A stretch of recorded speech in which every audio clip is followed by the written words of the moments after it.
प्रतिपादन करणारा हा अभंग आहे. या अभंगामध्ये जगद्गुरु तुकोबाराय आपली स्थिती आपल्याला प्राप्त झालेली स्थिती कोणत्या साधनेने प्राप्त झाली याचंही चिंतन सांगतायत.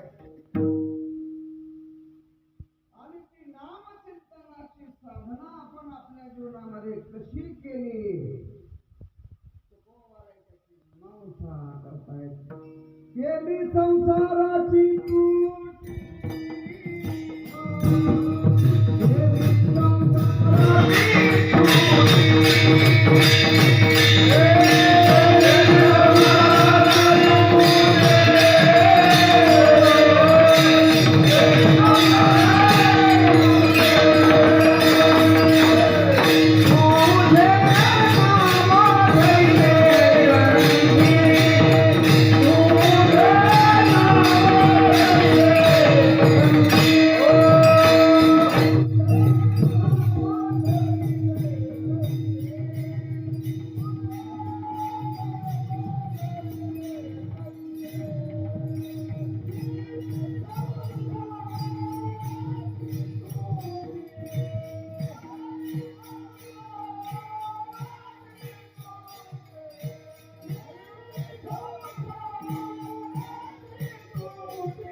संसाराची ही अवस्था प्राप्त झाली. काय साधन केलं महाराज तुम्ही? महाराज म्हणतात तुझे नाम धरिले, त्यांचे नाम कंठात धरत असताना आम्ही नामचिंतनाची साधना कशी केली.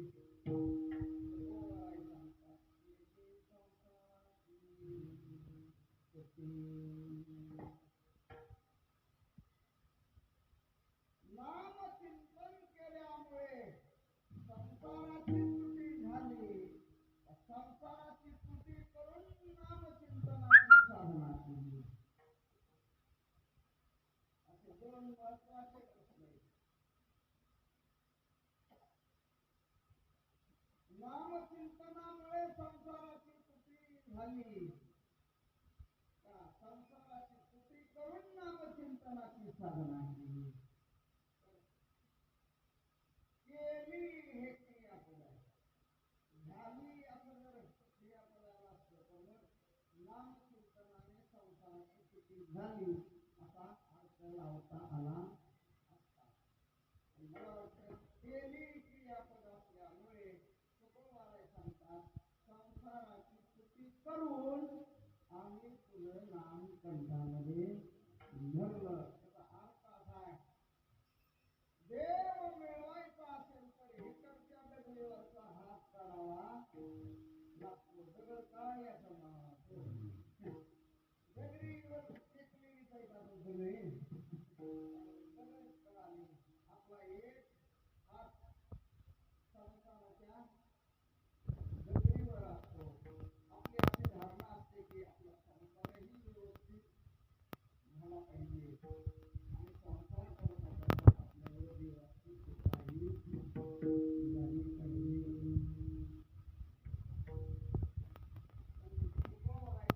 तोही सेवावरी ठेवू नका.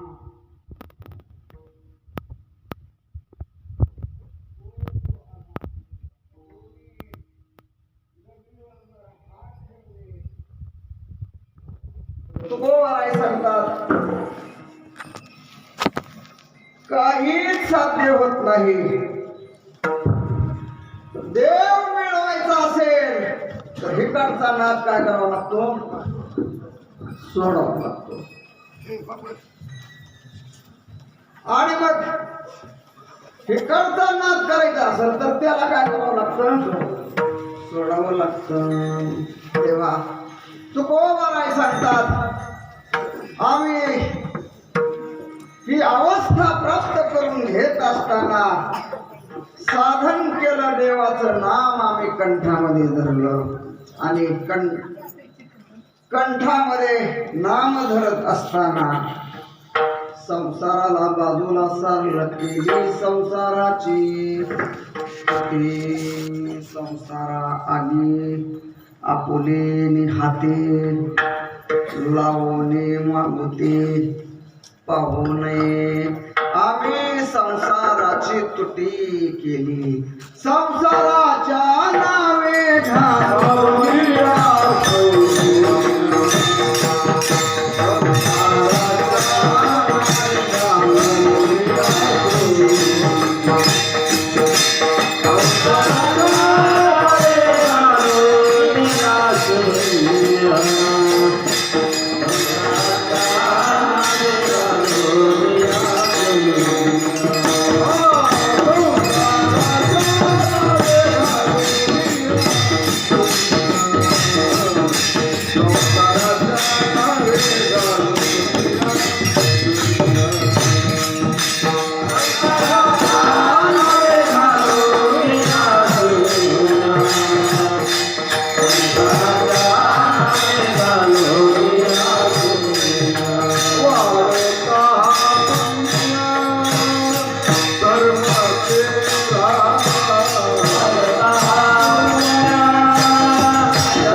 संसाराच्या नावे घालून या शून्य तिकडं पाठ फिरवली आणि आम्ही भगवंताचं नाम चिंतन केलं आणि मग चिंतन करता करता वाढता हा पुण्य धर्म केला. अनेक लोकांना नाम चिंतनामध्ये प्रवृत्त केलं. संतांचं जीवन गंगेसारखं असतं महाराज. गंगामया वाहत जाताना दोन्ही तीरावरची झाडं पोशीत चालते, फेडीत पापतात. जगाची पाप फेडीत फेडीत पोखीत तिरीचे पाद. जगाची पाप धूत धूत चालते गंगा आणि दोन्ही तीरावरची झाडं त्यांचं पोषण करत चालते. समुद्रादाय आप गंगेचे जैसे तस संत महात्मे स्वतः भगवंताचं नाम चिंतन करतात आणि चालता चालता अनेकांना चिंतनाच्या मार्गावर आणतात. आपण जीवनी जेवली लोका सेवितो हारस वाटितो घ्यारे हो नका राम भरी विटे जाची पावले समान विटे जाची पावले समान सेवितो हारस वाटेतो आणि का गोवारे सांगतात. आम्ही संसाराकडे पाठ फिरवली, संसाराची तुटी करून आम्ही देवाचं नाम मनामध्ये चित्तामध्ये धरलं. तेव्हा केली संसाराची तुटी. तुकोबाराय सांगतात आम्ही संसाराची तुटी केली, संसार बाजूला सारला. देव मिळवायचा असेल तर साधना करत असताना तुकोबाराय सांगतात आम्ही संसाराची तुटी केली, त्याला बाजूला सारलेले.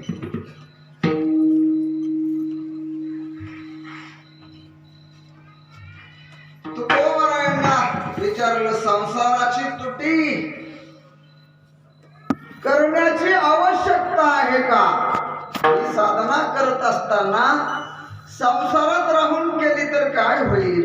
त्याच्यासाठी संसाराची तुटी करायची काय गरज आहे? आणि संसाराची तुटी करावी लागत असेल तर देवाने हा संसार निर्माण केलाच कशाला? संसाराची तुटी संसार भगवत चिंतनाला भगवत प्राप्तीला जर प्रतिबंध करत असेल तर देवाने हा संसार निर्माणच केला कशाला? कशा करता केला? एकलेन कंठेची म्हणून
एकलेन कंठेची मनोनी जाणीनी.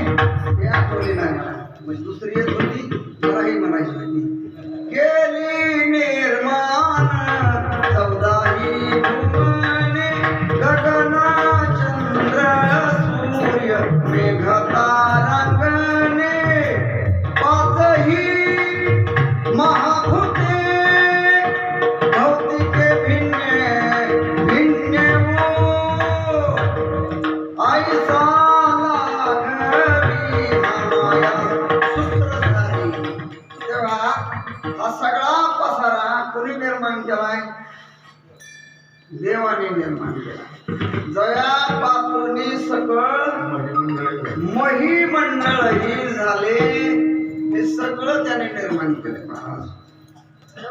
मग हा निर्माण देवाने निर्माण केलेला संसार नामचिंतनाच्या साधनेला भगवत प्राप्तीला प्रतिबंध करणारा असेल तर हा निर्माणच कशा करता केला? त्याची तुटी करायची, पुन्हा साधना करायची, पुन्हा देव मिळवायचा, नसता कुटाणा कशा करता केला? देवाने हा निर्माणच का केला?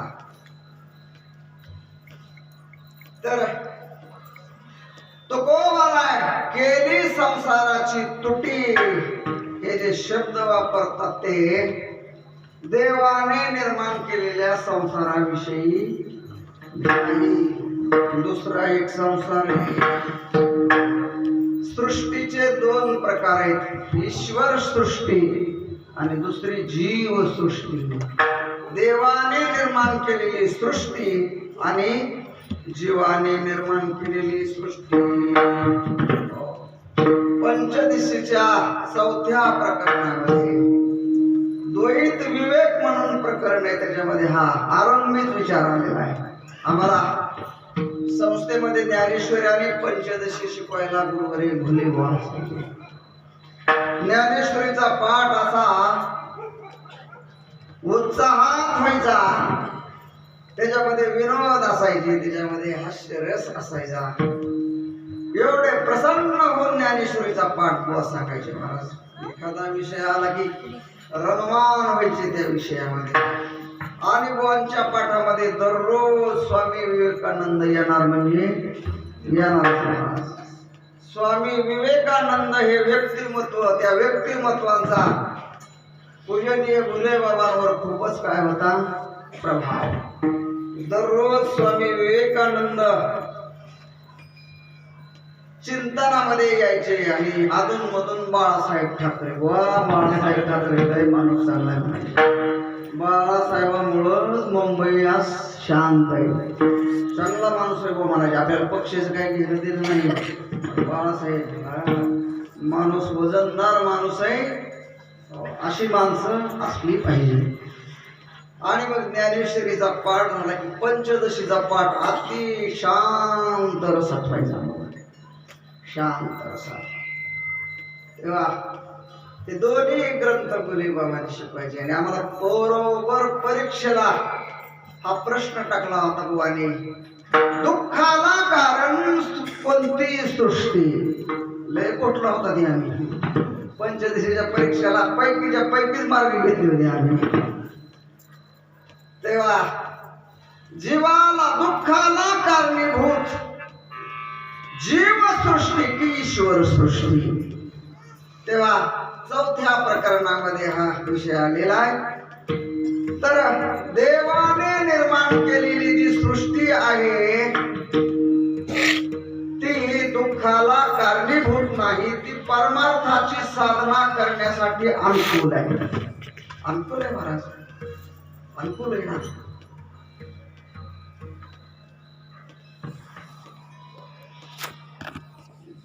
मला वाटतं हा मंडप ईश्वर सृष्टीतला आहे. मला वाटतं कीर्तनाची साधना करण्याकरता साधक आहे की बाधक आहे? साधक आहे ना, अनुकूल आहे. मृदंग ईश्वर सृष्टीतला आहे. मृदंग आपल्याला भजन करत असताना, परमार्थ करत असताना काय करतो? सहकार्य करतो. मृदंग नसेल तर काय मदत नाही. मृदंग असला पाहिजे. लावणी मृदंग श्रुती टाळ घोष शिव ब्रह्मरस आवडीने लावणी मृदंग तंतू लावण्यासारखा असावा लागतो. नाहीतर दोन सारखाच काही काही गावामध्ये गेलं का ही चांगली पद्धत आहे. आता वाजवणारी मंडळी आपापला पापवाज घेऊन येतात. त्यांना माहित आहे खेडे गावामध्ये गेलं की दोनाकडून मी पांढर शिशाईकडून मी पांढरच 2-4 त्याच्यावर फुफुटा साठलेला असतो. तसं नागजरवाडीमध्ये नाही. नागजरवाडीतला परमार्थ अजून काय आहे, जिवंत मृत झालेला नाही. तेव्हा घर मातीचा असो, शिबिटाचा असो, माळवाचा असो, घर ईश्वर सृष्टीतलंय. घर आपल्याला परमार्थाची साधना करण्याकरता सहकार्य करणारा आहे. घरामध्ये आपल्याला देवाची काय करता येते, पूजा करता येते. तेव्हा देवाने निर्माण केलेली जी सृष्टी आहे ती सृष्टी परमार्थाला प्रतिबंध करत नाही. विद्यारण्य स्वामींनी पहिल्या श्लोकामध्ये हा भेद दाखवलेला आहे. काय आता आठवण मला तो श्लोक. ईश्वरेण जीवेपि सृष्टं द्वैतं विविच्यते. काय विवेकी सती जीवेन हे बंध स्फुटी भवेत्.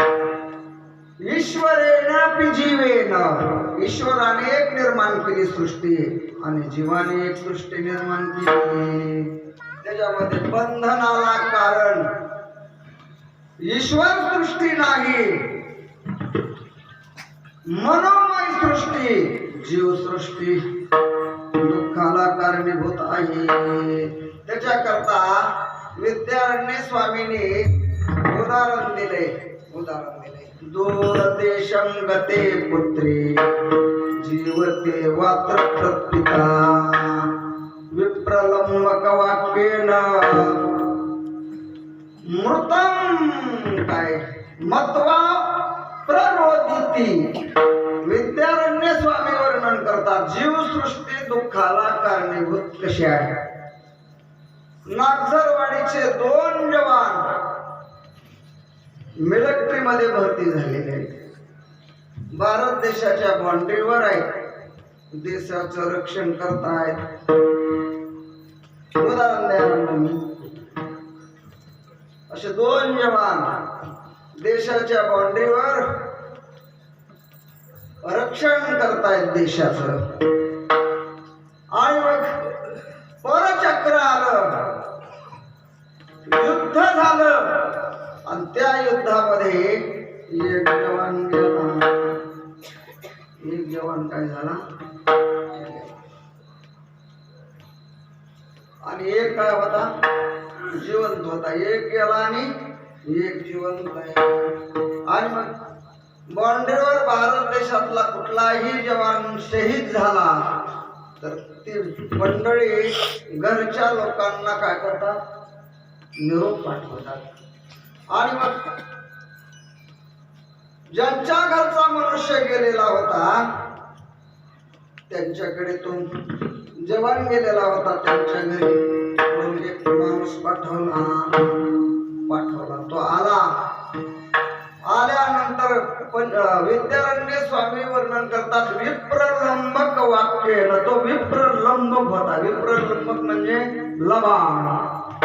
तो कसा होता, लबाड होता, लुच्चा होता, खोट बोलणारा होता.